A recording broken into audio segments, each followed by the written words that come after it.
ये जो मलिक रियाज साहब की पेशकश कबूल की गई है सुप्रीम कोर्ट के अंदर, इस पे ज़रा तबसरा फरमा दें कि 460 अरब की पेशकश है। और एक और केस था वो जाली अकाउंट्स केस में, जिसमें नैब ने उनको बुला रखा था। आज वहाँ तो वो नहीं आए, लेकिन अलबत्ता ये मलिक रियाज साहब को एक रिलीफ मिल गया। साथिया, ये आज से कुछ अर्से कबल जस्टिस एजाज अफजल साहब और उन्होंने एक जजमेंट दी थी। उस जजमेंट में उन्होंने कहा था कि ये जो अलॉटमेंट्स हैं ये तमाम गैर कानूनी हैं, और इसमें उन्होंने कहा कि सुप्रीम कोर्ट के चीफ जस्टिस से कहा था कि एक इम्प्लीमेंटेशन का बेंच बनाइए और वो बेंच डिटर्मिन करेगा कि इस लैंड की ओरिजिनल प्राइस क्या होनी चाहिए थी। और उसके साथ साथ उन्होंने कहा था कि जो क्रिमिनलिटी हुई है उसकी हद तक उन्होंने कहा था कि नैब में रेफरेंस जाएंगे।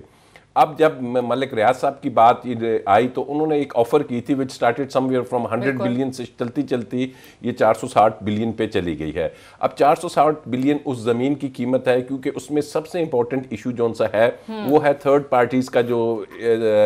स्टेक पे था, जिन लोगों ने अपनी सारी ज़िंदगी की जमा पूंजियों से वहाँ पे प्लॉट्स खरीदे थे और उनकी सोसाइटी, क्योंकि सुप्रीम कोर्ट ने ये देखना था कि अगर हम ये मलिक रियाज से ले भी लेते हैं और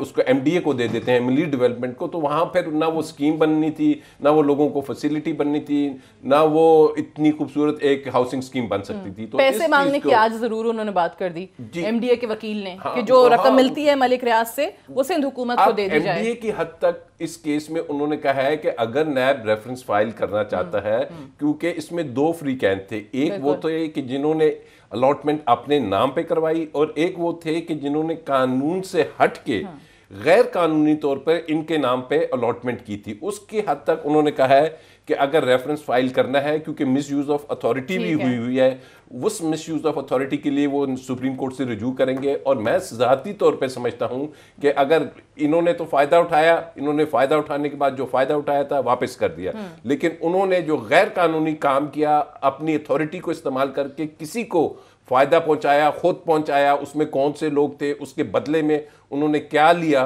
तो वो जरूर इन्वेस्टिगेट होनी चाहिए, वो जरूर होनी चाहिए। और एक और चीज है कि यकीन कीजिए, अगर ये बाज़ हलकों में कहा जा रहा है कि जी ये